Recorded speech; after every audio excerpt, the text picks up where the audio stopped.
day, friends. I'm here to talk to you about the Townshend Acts.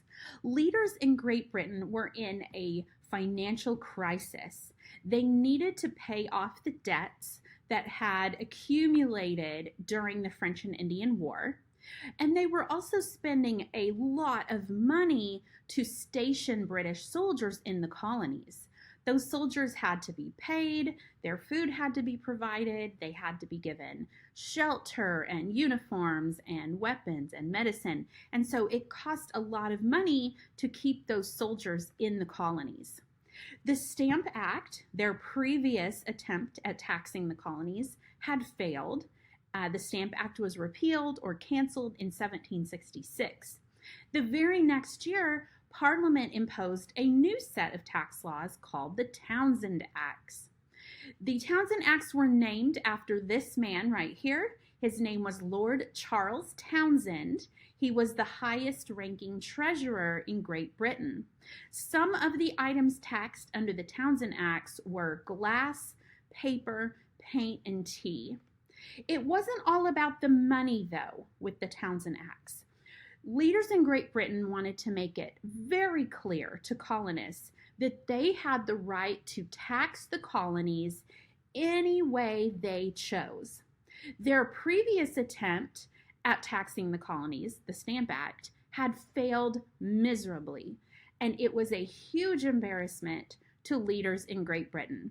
So they sought to make sure that the colonists understood, we will tax you anyway, anytime, any amount we want. British leaders also wanted to put a stop to the practice of smuggling. Smuggling is when you are sneaking items in to the port to avoid paying taxes. Smuggling was rampant in the colonies, and British leaders, they're desperate for money.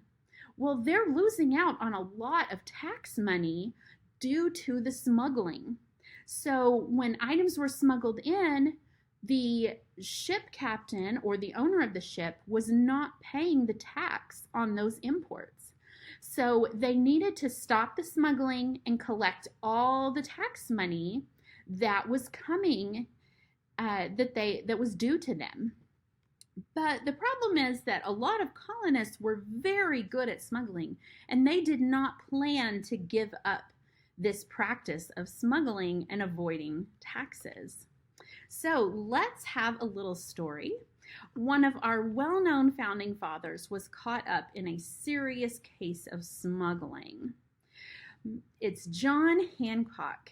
If you don't know Mr. John Hancock already, he was one of the wealthiest men in the colonies. He was the guy who signed his name really big at the bottom of the Declaration of Independence. Don't worry, we will talk about him in future videos. But Mr. John Hancock was a major patriot leader along the road to revolution. So the Townshend Acts went into effect in 1767, and by that very next year, he was in big trouble with the British government. John Hancock had a frequent practice of smuggling. He wanted to avoid paying the British taxes that he felt were unfair, and so he would give bribes to the British officials who were supposed to be watching the ports and making sure everyone paid their taxes on the items coming in. He would give bribes. He would also just have his ships go around the port and go to small areas on the coast that maybe weren't patrolled very well. And his entire goal was to avoid paying those taxes.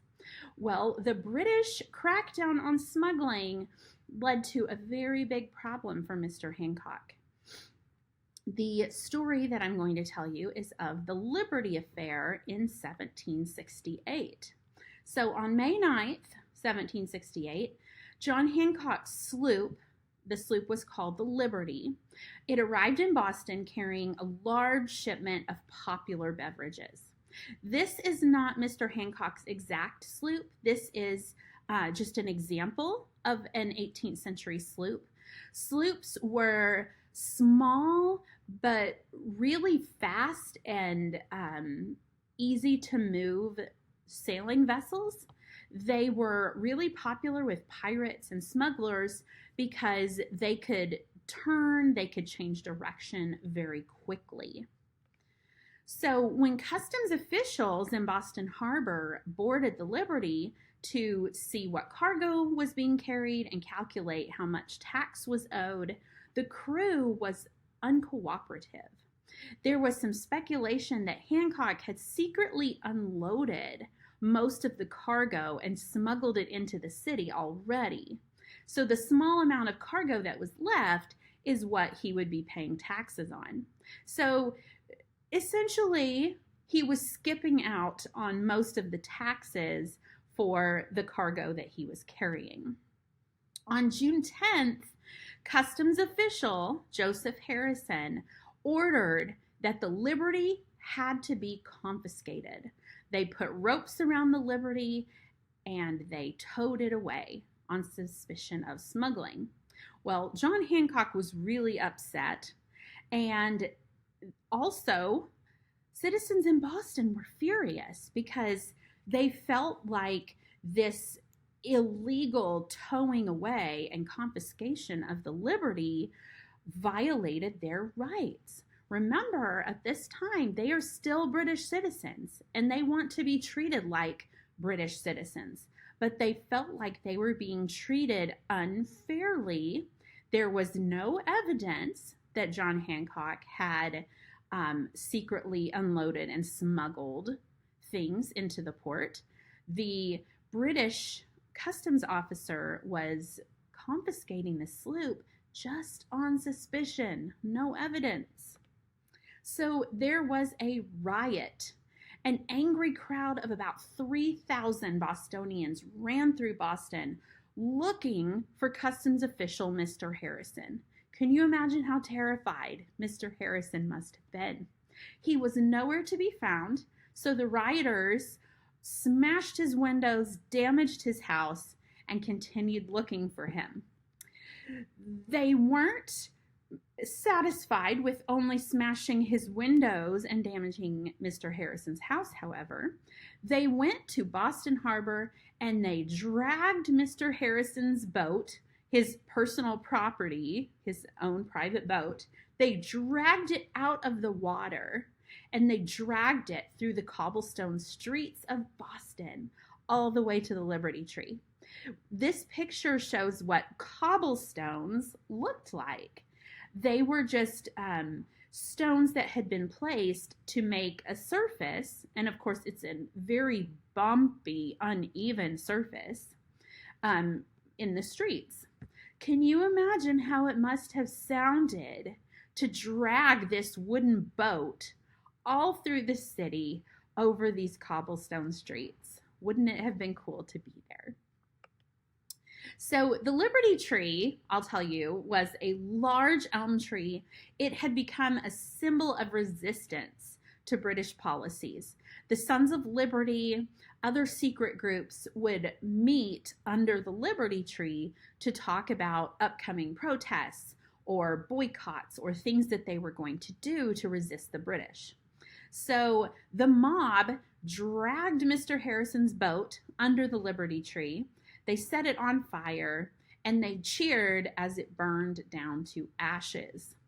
So Mr. Harrison, of course, along with other customs officials being the tax collectors, are scared for their lives. So they fled Boston and they sought safety in Castle William.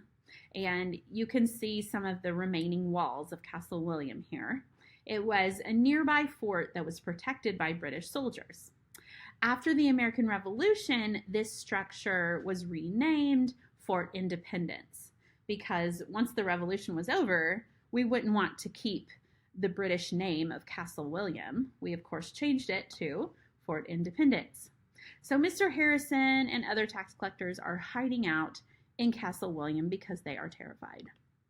So what happened to the Liberty? Well, the British never gave the Liberty back to John Hancock. They kept it and they repurposed it into a Royal Navy vessel. So they used it in British Navy operations. 1 year later, though, an angry mob of Rhode Island colonists, they were protesting, and they jumped aboard the Liberty and they burned it. So the Liberty didn't last long anyway. What happened to John Hancock? Well, he was arrested and charged with smuggling. But fortunately for him, he had an amazing, reputable lawyer, John Adams, who later became our second president. John Adams was able to argue and secure a dismissal of all of the charges.